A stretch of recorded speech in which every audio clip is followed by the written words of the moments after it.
నాసి రకమైన సరుకులు అమ్ముతారు, ప్రభుత్వానికి ట్యాక్స్ కట్టారు, డూప్లికేట్ సామాన్లు అమ్ముతారు. ఒక్క నిమిషం నాకు మీరు టైం ఇవ్వండి.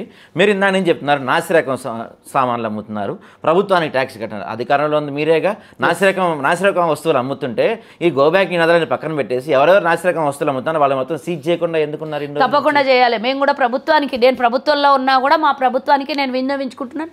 ఆల్రెడీ మీరు మొదలైన దగ్గర నుంచి ఇప్పటివరకు ఎన్ని షాపుల పైన దాడులు జరిగాయి, ఎన్ని సీజ్ చేశారు? ఒక్క వాళ్ళ మీద కాదు, మొత్తం ఓవరాల్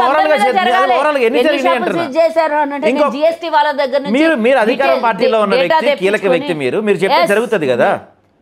నేను చెప్పింది జరగొద్దు. అక్కడ న్యాయమైనటువంటి అధికారులు చేయాల్సిన పని వాళ్ళ బాధ్యతతోని వాళ్ళు నిర్వర్తించాలి అని నేను చెప్తున్నా. జరుగుతుంది తప్పకుండా. అలా అనొద్దు మీరు, ఆ విధమైనటువంటి మాటలు మాట్లాడొద్దు. మీరు ఒప్పుకుంటున్నారు అనే కాదు, వాళ్ళు దొంగతనంగా వ్యాపారం చేసి ప్రభుత్వానికి దొరకకుండా వ్యాపారం చేసి వాళ్ళని నిందేయకుండా మీరు ప్రభుత్వంలో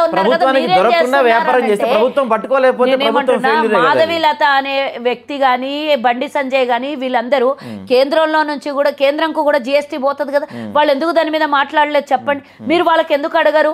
మీరు ఈరోజు కాంగ్రెస్ మీద ఏడుస్తున్నారు కదా, వాళ్ళు జిఎస్టీలు ఎగ్గొడతారు. మీరు బేగం బజార్ పోండి, లేకపోతే కోటి పోండి, లేకపోతే ఉస్మాన్ గంజ్ పోండి, లేకపోతే రాణిగంజ్ పోండి, లేకపోతే ఇంకొకటి, ఇవన్నీ పెద్ద సిటీ ఊర్లలో గ్రామ స్థాయిలలో పోండి.